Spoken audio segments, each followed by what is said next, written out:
기를 축복합니다.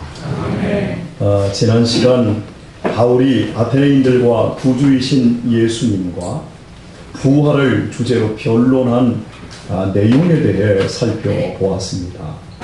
주제는 예수님 그리고 그분의 부활이었습니다. 오늘은 이 부분을 좀 더 깊이 있게 다루어 보겠습니다. 18절에 보면 바울과 논쟁하는 사람들이 반응이 두 가지로 나타나는 것을 볼 수 있습니다. 말쟁이라고 경멸하는 사람들이 한 부류였고, 이방신들을 전하는 사람으로 오해하는 사람들이었습니다. 아테네 시민들은 대단한 지식인들이었지만 복음에 대해 전혀 이해를 못하고 바울을 말장이라고 비웃었습니다. 즉 바울을 길거리에서 주워 담은 쓰레기 같은 지식만 늘어놓는 형편없는 인간으로 평가절하했음을 의미합니다.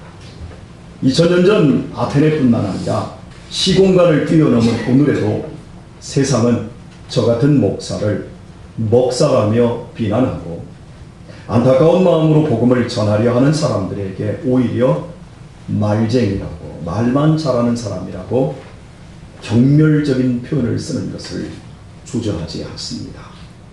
이유는 오늘의 세계관이 곧 2000년 전의 아테네 세계관, 즉 헬레니즘을 그대로 답습하고 있기 때문입니다. 복음의 귀함을 모르는 사람들의 입장에서 기독교를 개독교라 욕하는 지경인데, 말장이라고 하는 것은 그냥 듣고 씩 웃어도 되는 일입니다. 그러나 문제는 오늘 본문에서 이방신들이라는 단어입니다.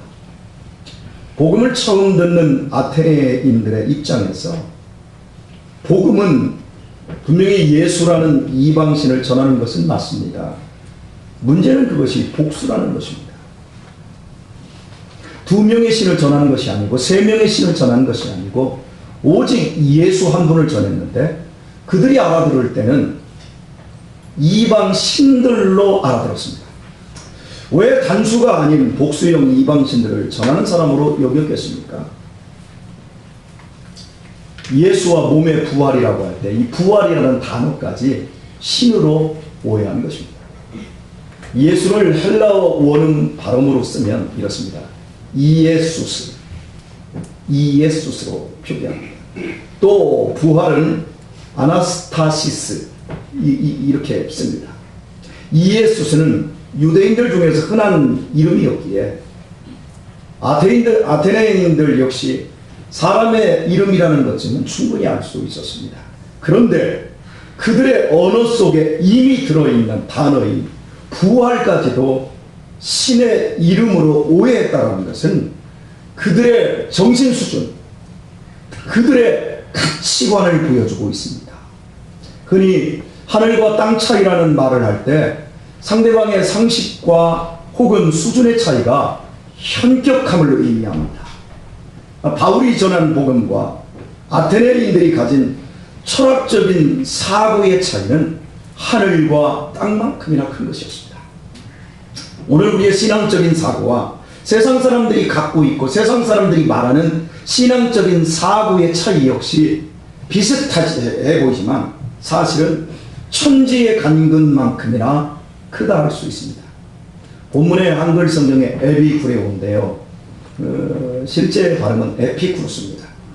이 에피쿠루스라고 하는 철학자는 주전 341년에서부터 270년까지 살았던 사람입니다.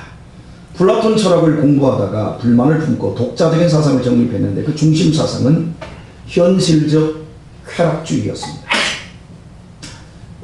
에피쿠루스는 이렇게 말했습니다. 여러분, 죽음을 걱정하지 마십시오. 살아있을 때에 죽음은 아직 보이지 않습니다. 그리고 죽을 때에 우리는 이미 죽었으니 죽음에서 떠나 있는 것이니 걱정할 것도 없을 겁니다. 그러니 죽음을 생각하지 마십시오. 오직 현실이 중요합니다. 신은 있기는 하지만 인간 세계에서 벌칙이 떨어져 있고 또한 우리에게 간섭하지 않으므로 있다고 할 것도 없습니다. 오직 여러분이 즐길 수 있는 현재의 쾌락에 충실한 것이 잘 사는 것입니다. 할렐루야. 이렇게 말했습니다. 전형적인 현대 지성인들의 사고를 할 수 있습니다. 아니, 지성인이라고 할 수도 없는 현대인들의 전형적인 모습입니다. 인터넷에 인생 뭐 있어? 라는 시 한 편이 있어서 계속해서 파고 들어가 봤더니 그 시 전편이 이렇습니다. 인생 그거 거창한 거 아니야. 어쩌면 편안한 의자에 앉아 커피 한 잔 마시는 것, 그게 인생의 전부일지도 몰라. 사랑 그거 위대한 거 아니야. 어쩌면 콧노래를 부르며 미소를 짓는 것, 그게 사랑의 전부일지도 몰라. 생활, 삶 그거 복잡한 거 아니야. 아침에 일어나고 저녁에는 자고 배고프면 밥 먹는 거, 그게 삶의 전부일지도 몰라. 너는 어떻게 사냐? 네가 사는 이 시간, 이 일상, 그게 전부인 거야. 너무 복잡하게 생각하지 마. 너무 까다롭게 살지 마. 지금을 살아. 잊지도 않은 거 걱정하지도 마. 지금처럼 하면 돼. 너는 참 잘해왔고 너는 앞으로도 참 잘 살 거야. 이 글은 최전방 수색부대의 아들을 내보내놓은 아버지가 부대의 인터넷 카페에 올려놓은 시였습니다. 50대 전후의 아버지가 군 생활하는 아들에게 인생의 보탬이 되라고 준 교훈적 시였습니다. 반평생 정도를 살아온 아버지가 젊은 자식에게 고작 인생 뭐 있어 배부르면 그만이지를 말하는 것을 여러분은 어찌 생각하십니까? 이 시를 올려놓자 그 밑에 달린 그 병사들의 아버지의 어머니들의 리플들이 이렇습니다. 성우 아버님, 좋은 글 감사합니다. 편안한 마음에 위안을 얻어갑니다. 하하. 또 한편의 리플은 이렇습니다. 맞습니다. 인생 뭐 있어 알코올이지요. 폼나게 신나게 멋지게 살면 되지 그냥 쪽빨면서 점점점. 마지막으로 부대장이 이렇게 리플을 달았습니다. 매일 좋은 글로 저희 부대를 환하게 밝혀주시니 카페가 더욱더 생기가 도네요. 좋은 말씀 감사합니다. 여러분 무슨 생각이 드십니까? 너무 유치하고 치사하고 한심하지 않나요?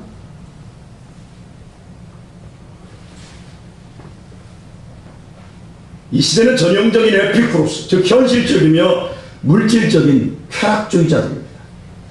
과연 이런 사고를 가진 사람들이 예수 그리스도와 부활을 어찌 받아들이겠습니까? 말장이라고 하지 않겠습니까? 목사라고 하지 않겠습니까? 개독교라고 하는 것이 당연하지 않겠습니까? 제 세 아들과 함께 5주 전에 토요일에 송탄을 출발해서 통북천 시장 앞에서 통북천 도로를 따라서 안성에 있는 중앙대학교까지 이제 자전거를 타는, 뚝방길로 자전거를 타는 이런 왕복 7시간을 갔다 오는 이제 자전거를 타는 중에 여러분 그 팽성대교 있죠? 팽성대교 밑을 지나면서 그늘이 잘 좋아서 바람도 선선하고 해서 그 다리 밑에서 점심을 먹게 되었습니다. 그 다리 밑에는 먼저 온 50대 중반에서 60대 초반의 남녀 20여 명이 모여 있었습니다. 불고기에 술잔을 주고받으며 왁작지껄 떠들며 즐거운 식사를 하고 있는 모습은 어느 유원지에서나 볼 수 있는 흔한 전경이었습니다. 10여 미터 떨어진 곳에서 저희는 컵라면과 김밥과 우유를 먹고 있는데 그분들의 말소리가 제 귀에 들려옵니다. 권사님, 잔이 비었습니다. 채우시지요. 순간 저는 제 귀를 의심했습니다. 제가 잘못 들었다고 생각을 했습니다. 그런데 이어서 들려오는 말, 저는 주량이 약해서 한 잔이면 됩니다. 집사님, 제가 따라 드리겠습니다. 이후에도 계속해서 서로의 호칭에 대해 집사님, 권사님이 사용되었습니다. 그들은 틀림없는 교인들이었습니다. 아마도 교인들끼리 야유회를 놓은 것이었습니다. 남자를 권사님으로 부르는 것으로 보아 그들은 감리 교인들일 것입니다. 저는 그들의 신앙을 추호도 의심하지 않습니다. 그들을 욕하고 싶지도 않습니다. 그러나 분명한 것은 그들에게 하나님은 있으나 만한 하나님이요 너무너무 멀리 계신 분입니다. 나와 동행하시는 임마누엘의 하나님이 아닌 그저 저 멀리 계셔서 없는 것과 똑같은 분에 불과하고 혹시 죽을 때 천국 혹시 보내줄 수 있을까 말까 한 사람이지. 그런 신이지. 그분들이 권사님이고 집사님이지만 과연 예수님의 죽음과 그 부활의 의미를 아는 분들일까요? 인생의 행복이 쾌락과 탐욕에 있지 않음을 보여주기 위해 홀로 골고다의 길을 십자가를 지고 걸어가셨으며 우리에게 세상의 삶이 아닌 영원한 삶을 주기 위해 십자가에서 죽으시고 부활하신 주님을 참으로 믿는 사람들일까요? 권사님, 집사님이라며 서로를 호칭하는 그분들의 목소리를 들을 때 제 마음은 공허하기 짝이 없었습니다. 2009년 5월 국민일보 미션 라이프 코너에 나온 이런 이야기가 있었습니다. 8살짜리 김모군이 백혈병으로 죽기 25일 전 그 부모님에게 난 단 하루도 병 때문에 내 인생을 망치고 싶지 않아요. 숨이 먹기 전까지 치열한 하루하루를 살았습니다. 병원에서 만나는 자기 또래에 죽어가는 또 다른 백혈병 환자들에게 기도하며 그들에게 복음을 전하며 우리 천국 함께 가자. 그 부모님들을 위로하며 너무 울지 마시라고 그들에게 웃었으며 그들에게 감사했으며 전도했습니다. 그리고 마지막에 아버지 품에 안겨 엄마 아빠 사랑해요. 너무 슬퍼하지 마세요. 우리 천국에서 다시 만날 거예요. 그리고 웃으면서 죽었습니다. 그 작은 아이가 어찌 인생을 이렇게 진지하게 살 수 있었던 것입니까? 그 아이는 예수님의 죽음과 부활의 의미를 안 것입니다. 목에 붙은 목숨은 어차피 끊어지는데 언젠가는 다 끊어지는데 그 목숨이 삶이 아니라 하나님 아버지께서 예수님을 통해 주신 영원한 생명을 확실히 가진 아이였다는 말입니다. 그 부모는 아이의 유지를 받들어 사망보험금 전액을 아프리카에 굶어 죽는 아이들에게 내어놓았고 아이가 장성했더라면 들어갈 교육비를 계산해서 매년 16년 동안 교회에 장학금을 드리기로 했습니다. 이 아이의 인생은 8년이었지만 그것은 시간의 제한일 뿐 그는 영원히 살고 있는 것입니다. 예수와 부활의 의미를 정확하게 깨달은 사람은 나이에 불문하고 삶 같은 삶, 진짜 인간으로서의 삶 같은 삶, 즉 영원을 위한 삶을 살 수 있습니다. 그렇지 않고서야 노세 젊어서 노세 늙어지면 못나나 이걸로 대표되는 이 쾌락주의를 멸할 수가 없고 인생 뭐 있어 쪽파는 것이 인생이지 하는 향락주의의 덫에서 벗어날 수가 없는 것입니다. 에피쿠로스주의에 맞서 제노는 인간의 이성을 절대시하는 금욕주의를 주장하는 스토아학파를 창설했습니다. 이들은 육체적인 쾌락은 허무한 것이다. 그것은 잠깐이다. 참아라. 극기와 자제로 정욕을 억제하고 감각적 쾌락을 멀리해라. 도덕적인 쾌락을 그걸 즐기라고 했어요. 그래야 진정한 인간의 행복을 찾을 수 있다고 주장하며 혹독할 정도로 금욕적인 삶을 살았습니다. 당시에 양심이 있는 좀 깨어있는 사람들 대부분이 이 스토아 철학을 추종했습니다. 그런데 신관입니다. 신관은 범실론입니다. 굉장히 도덕적인데 자연이 신이기에 자연 만물이 신이기에 인간은 죽기까지 바르게 살다가 그냥 자연의 일부로 돌아가면 그것으로 끝이다. 아무것도 없다. 운명적인 허물론을 펼쳤습니다. 생각해 보십시오. 인생 뭐 있어? 먹고 마시며 쪽팔며 즐기면 그만이다. 죽으면 끝이다. 라고 믿는 에피쿠로스 철학자들이나 자신을 자연신에 맡긴 채 금욕만 하다가 그냥 죽으면 아무것도 없다. 없어지는 스토아 철학자들에게나 생명되는 복음은 알아들을 수 없는 영역이었습니다. 인간의 이성을 초월하여 내 생각을 초월하여 인격적인 하나님과 그 인격적인 하나님이 베풀어 주신 구원을 절대적인 그 사랑을 이해할 수가 없었던 것입니다.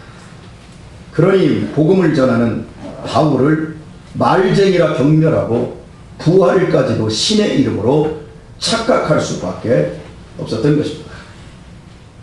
같은 문화권에서 같은 말을 쓰고 같은 시대를 공유하며 살아도 사람과 사람 사이에는 벽이 존재합니다. 한 집안에서 똑같은 음식을 먹고 한 침대를 쓰고 사는 부부라 할지라도 너무나 큰 벽이 존재할 때가 있습니다. 내 배로 난 자식까지도 분명히 큰 벽이 존재합니다. 이것이 인간의 고통이지요. 그런데 철학이나 종교가 한 문화권에서 다른 문화권으로 넘어갈 때는 정말이지 엄청난 벽 앞에 서게 됩니다. 그리하여 그 본래의 철학과 그 종교가 왜곡되거나 혹은 변형이 되어버립니다. 예를 들면 이렇습니다. 우리나라에서는 고동한 종교가 발생하지 않았습니다. 유교는 중국에서 발생하여 고조선 시대에 들어왔고 불교는 인도에서 발생하여 중국을 통해 삼국시대에 들어왔습니다. 그런데 엄밀히 보면 불교나 유교는 종교가 아닌 사상입니다. 불교는 석가모니의 철학을 집대성한 사상이었습니다. 석가모니는 죽기 전에 자신을 신으로 숭배하지 말라며 너희 각자가 부처가 되라며 종교를 만들지 말라고까지 유언할 정도였습니다. 유교는 공맹사상으로 대표되지요.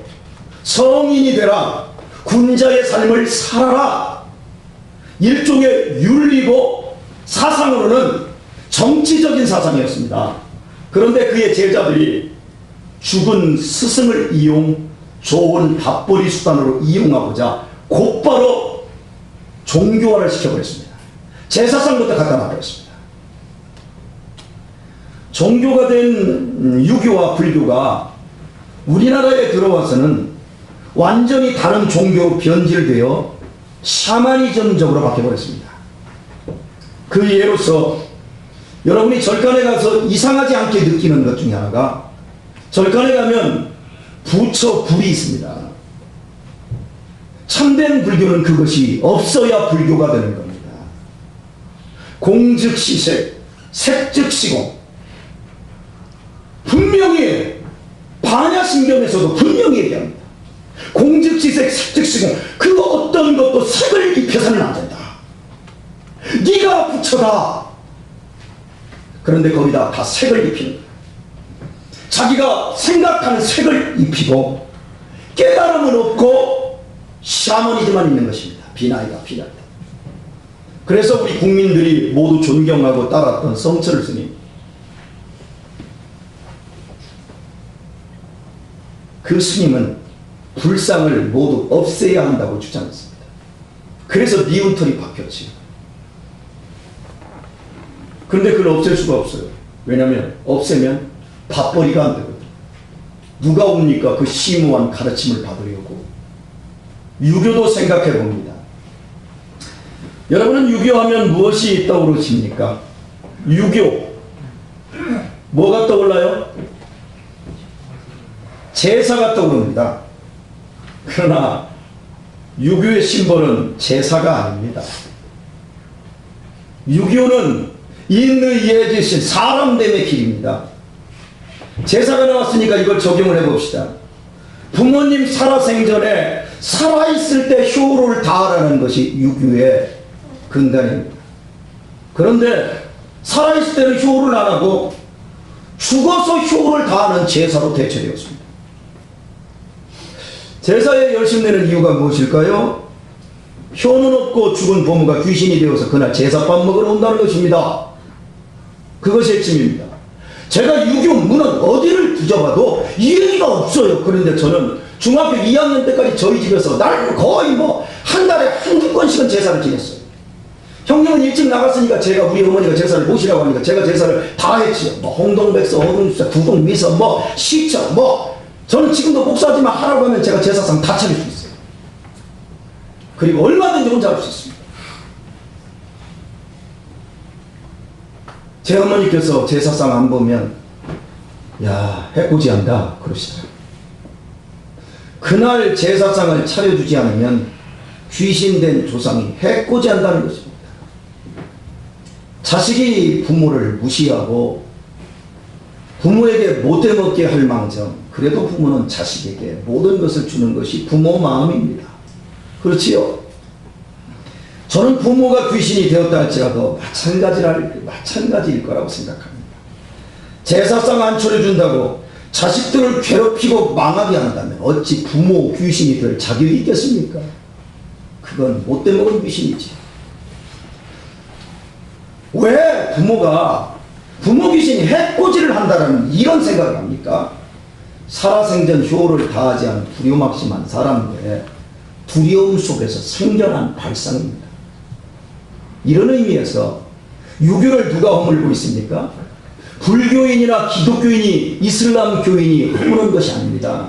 오히려 유교를 맹신하며 제사에만 열을 올리는 그 장본인들이 사실은 유교를 허물고 있는 것입니다. 불교를 누가 허뭅니까? 마음을 비우고 욕심을 버리라 한 부처의 말은 귓동에도 들어먹지 않고 오직 번쩍거리는 부처상을 만들어 놓고 이기적인 복만을 비는 불교인 아닌 불교인들이 무너뜨리고 있는 겁니다.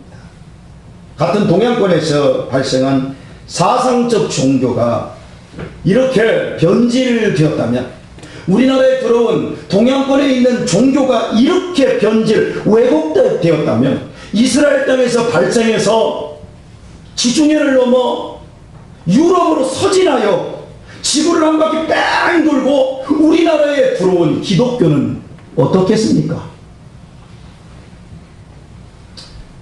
기독교는 우리나라에 최초로 들어온 기록은 신라시대입니다. 기록은 아니고요, 추정입니다. 기독교는 네스토리우스 일파에 의해 6세기에 봉진하여 당나라 시대에 중국에 전해졌고 우리나라에도 전해졌을 가능성이 있습니다. 그래서 북한에 있는 고구려 유적지와 신라 유적지인 불국사 터제터에서 십자가와 성모 마리아상이 함께 출토되었습니다. 그래서 숭실대학교에 가게 되면 성모 마리아상 조그마한 게 있습니다. 불국사에서요. 중국에는 기독교 문헌이 많이 있습니다. 비석도 있고 책도 있습니다. 우리나라에는 유물만 발견되었고 그것도 대다수가 북한 쪽에 있기에 연구가 진행이 되지 못하고 있습니다. 좋은 후배들이 나와서 이런 부분을 연구한다면 복음이 서진한 것뿐만 아니라 동진한 사실도 많이 밝혀질 것입니다. 천지만물을 창조하신 절대자를 성경은 스스로 있는 자 야훼라고 말씀해 줍니다. 우리는 여호와로 알고 있는데 원래 히브리식 발음은 야훼입니다. 히브리어에서 헬라어 라틴권으로 복음이 제일 먼저 전파될 때 야훼라는 이 단어를 제우스라고 번역을 해버렸습니다. 제우스가 원래 누구지요? 그리스 로마 신화에 나오는 여러 잡다한 신 중에 왕, 올림푸스 산에 있는 바람둥이 신입니다. 결코 야훼 하나님을 바람직한 단어로 번역한 것이 아니지요. 헬라 라틴 문화에 익숙한 사람들의 입장에서 여호와 하나님은 결국 잡신 중에서 최고의 신으로 오해할 소지가 있습니다. 이 헬라 라틴권에서 드디어 영국으로 복음이 넘어가기 시작합니다. 그러면서 성경을 번역하면서 제우스로 번역된 여호와라는 단어를 도대체 뭘로 번역해야 되나 고민을 하다가 God, God으로 번역을 했습니다. 대문자 가, 원래 god, 갓은 귀신이라는 뜻입니다. 귀신. s 붙이면 귀신들입니다. gods, 귀신들이라는 뜻입니다. 이것을 대문자로 바꾸었기에 영어권에서는 큰 귀신으로 하나님을 이해를 해버렸습니다. 번역이 이렇게 어려운 거예요. 한 문화권에서 다른 문화권으로 들어갈 때 이렇게 복음이 제대로 번역되는 건 엄청 힘든 거예요. 6세기에 중국에 들어온, 당나라 시대에 중국에 들어온 선교사들은 여호와를 어떤 단어로 알려줘야 될지 고민을 했습니다. 그래서 선교사들끼리 모여서, 선교사 다 박사들인데 모여서 고민을 해서 이 중국인들이 이해하기 쉬운 알맞은 단어를 찾다가 드디어 단어 하나를 선정했습니다. 그것은 중국 발음으로 쌍띠입니다. 우리 발음으로는 상제입니다. 옥황상제 이거 있잖아요. 도교에서는 옥황이고 유교에서는 쌍제입니다. 하늘의 임금이라는 뜻입니다. 어떻습니까? 번역이 잘 된 겁니까?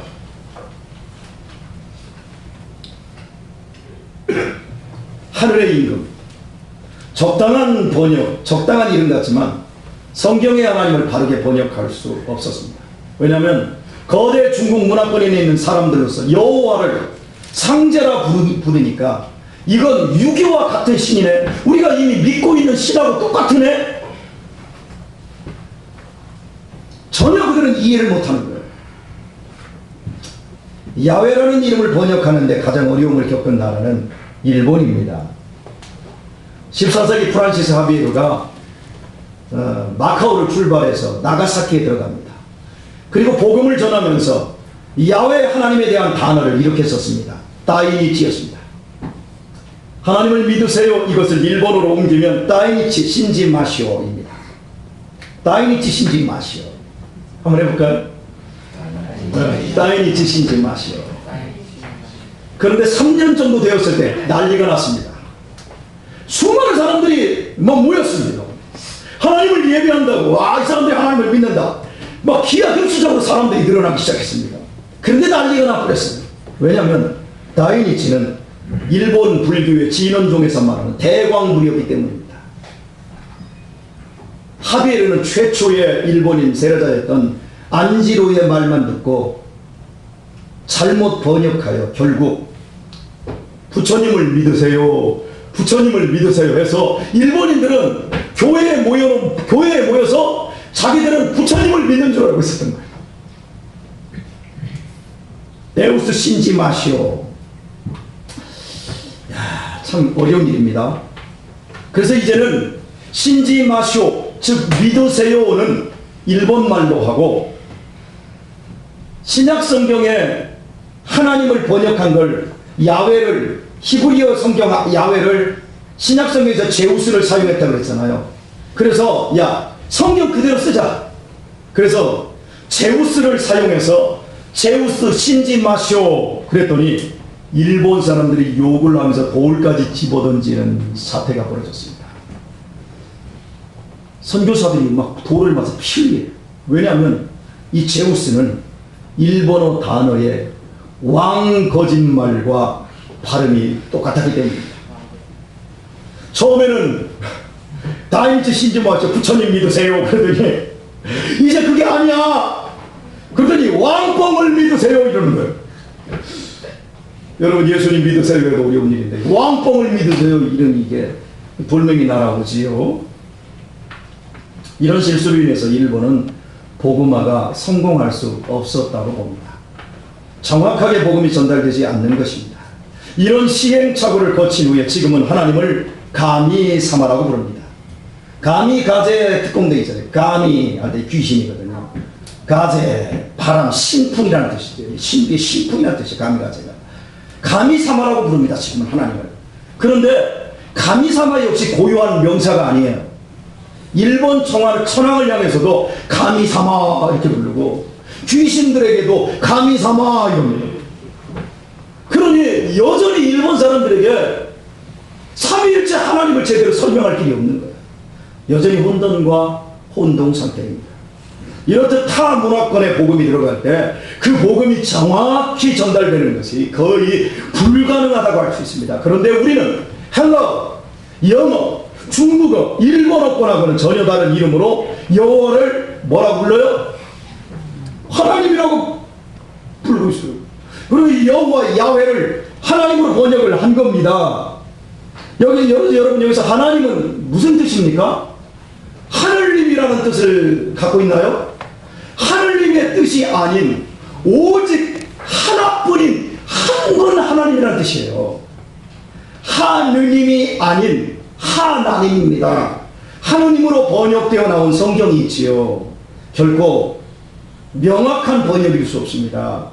우리 중에도 지금껏 하나님을 하늘님이라는 우리 민족 고유의 신앙에서 따온 줄 아는 분이 있을 것입니다. 그래서 애국가에서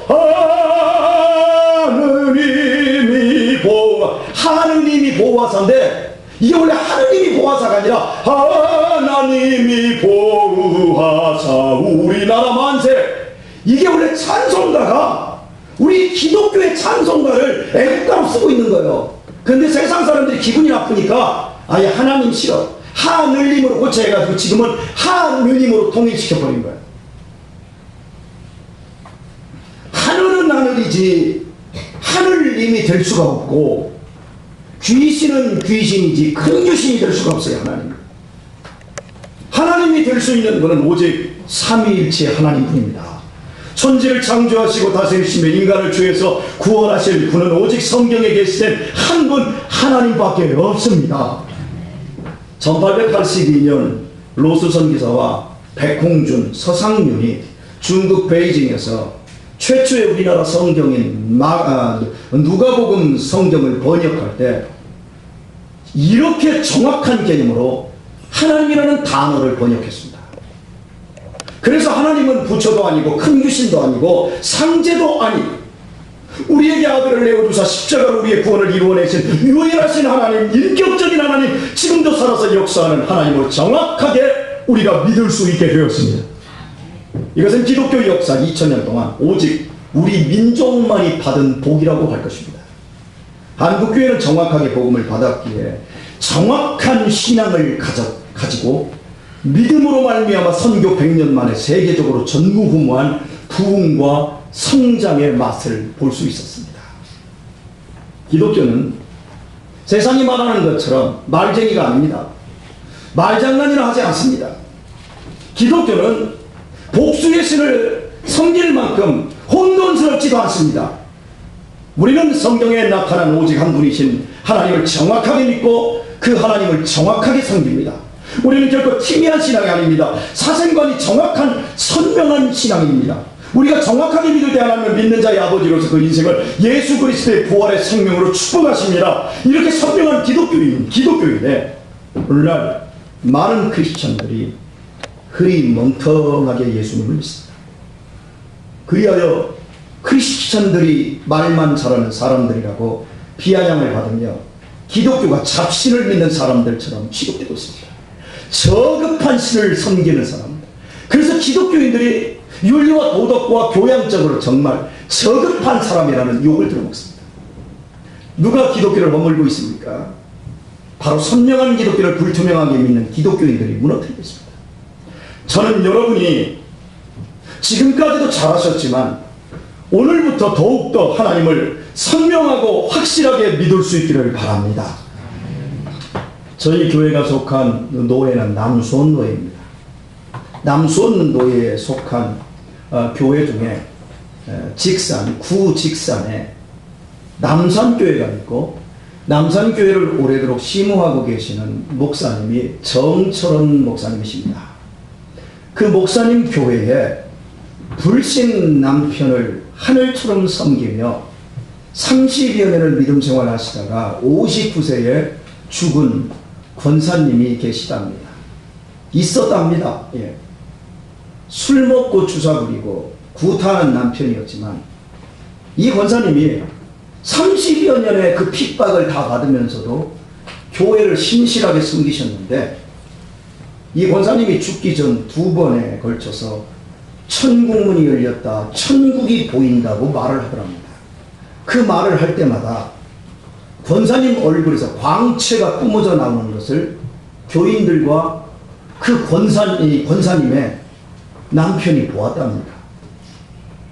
그 남편이 권사님 떠나고 나서 지금껏 10년째 교회를 나오며 천국 가서 아내를 만나 무릎 꿇고 아내에게 미안하다고 고맙다고 사죄할 날만을 기다리고 있다라는 말씀을 정철원 목사님이 제게 해주신 지가 한 4년 됩니다.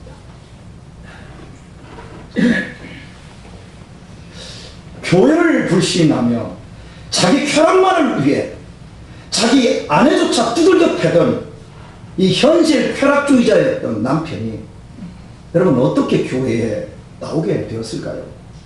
말쟁이가 아닌 예수쟁이로 선명하게 사신 그 권사님의 분명한 믿음의 삶이 미끄럼되지 않았겠습니까?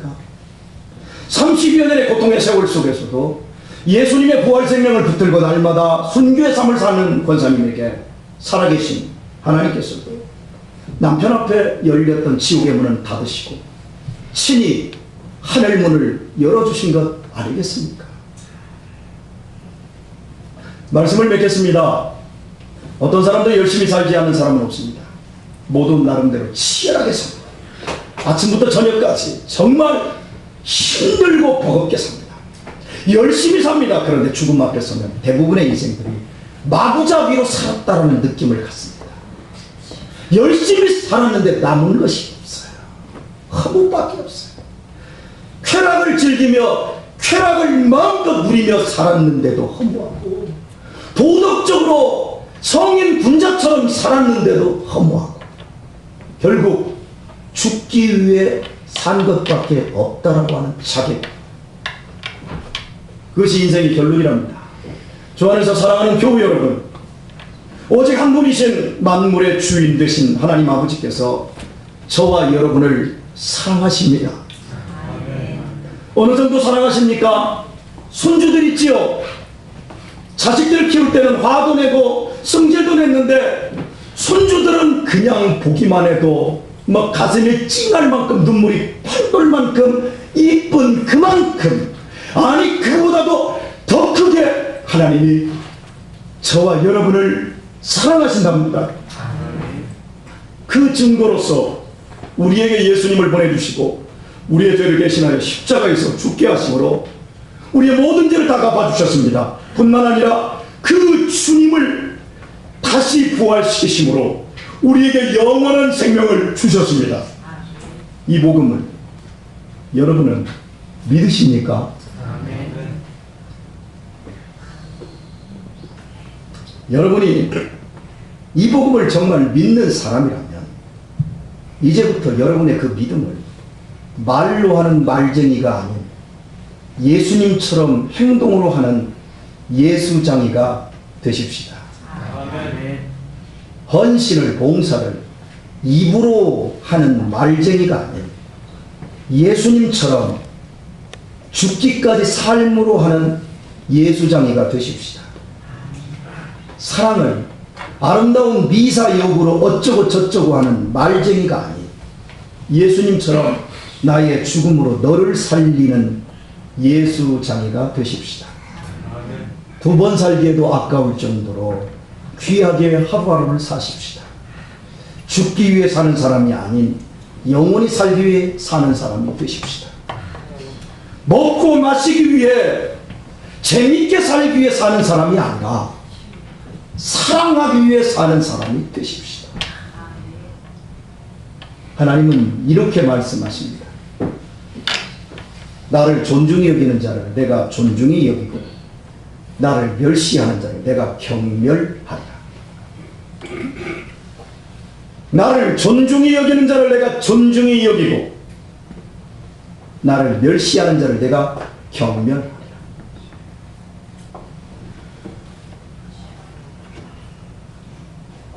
저는 교회를 섬긴 지 한 28년째 섬기다 보니, 여러 교회를 섬기다 보니 처음 만났던 사람들이 10년이 지나고 20년이 지나고 25년이 지난 분들을 봅니다. 그중에는 50대, 60대였다가 지금 80대, 90대인 사람도 보고, 그때 10대였다가 지금 30대 후반, 40대가 넘은 사람들을 또 봅니다.